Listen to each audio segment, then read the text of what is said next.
Hey everybody, what's going on? The Montreal Canadiens are back. Training camp kicked off yesterday, and there's already some injury news surrounding this club, which of course isn't good news. But during an informal skate last week, Nick Suzuki and Joel Edmondson collided. Edmondson got the worst of it and isn't out indefinitely, while Suzuki should only miss a couple of weeks and be ready for the regular season. It kind of sucks for Edmondson because he went through a lot of struggles last year. His dad passed away. There was just a lot of things going on with him that just didn't go well from a hockey perspective, from a life perspective, and you kind of wanted to see him come in and play a veteran role and be healthy this season, but he's already starting off the year on a bad note, and apparently it's another back injury according to Jeff Gordon, the Montreal Canadiens executive vice president. He said so yesterday on TSN 690. So that's kind of a concern, especially if he's re-injured that part that was injured for a lot of last season. You wanted Edmondson to be a big part of the veteran presence on this Montreal Canadiens back end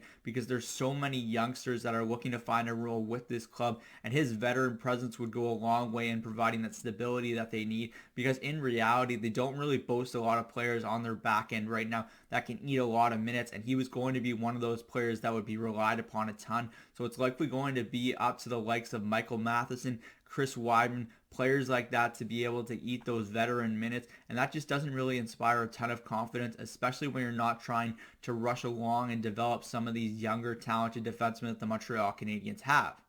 In saying that, though, even if the Montreal Canadiens don't have a ton of veteran presences on the back end, if let's say Edmondson goes on LTIR, it would be a surprise to see the Montreal Canadiens not put in a waiver claim near the end of the NHL preseason schedule, because a lot of veteran defensemen go on waivers at that time of the year, and even if they aren't of the high quality value that you'd be looking for to start the year, you know that the Montreal Canadiens would be wise to put in a claim for some of those players, because then it would allow them to leave some of their young defensemen in Laval, let them develop, let them hone their craft, and develop in a system that they're going to be playing up with the big club as well. I think that's going to be an important aspect of this season. It's going to be a wheel of rotation. You're going to see some players up at sometimes, some players down at sometimes, and that's going to be a big key to the development of some of these young talented defensemen that the Montreal Canadiens currently boast. What this might do in training camp at least is give these young players more seasoning, let them play more preseason games, whether it's Justin Barron, Arbor, Jacky, Caden Gooley.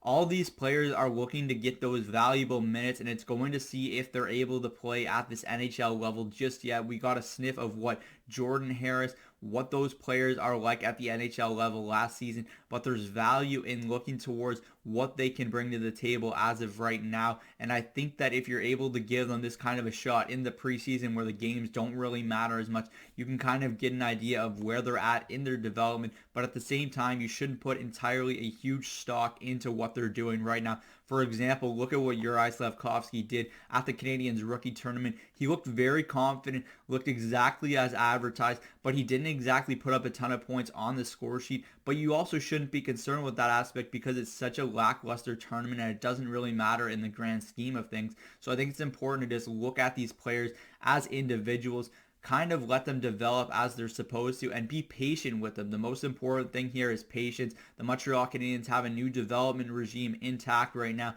and that's going to be a large portion of what we're going to be focusing on this season with the Habs. That's it for me today from Cook's Corner. As always, let me know in the comment section down below if you have any thoughts surrounding the Montreal Canadiens set to kick off their training camp, and let me know some of the potential line combinations you'd like to see with the big club as of right now. I'm Zach Cook. We'll see you later.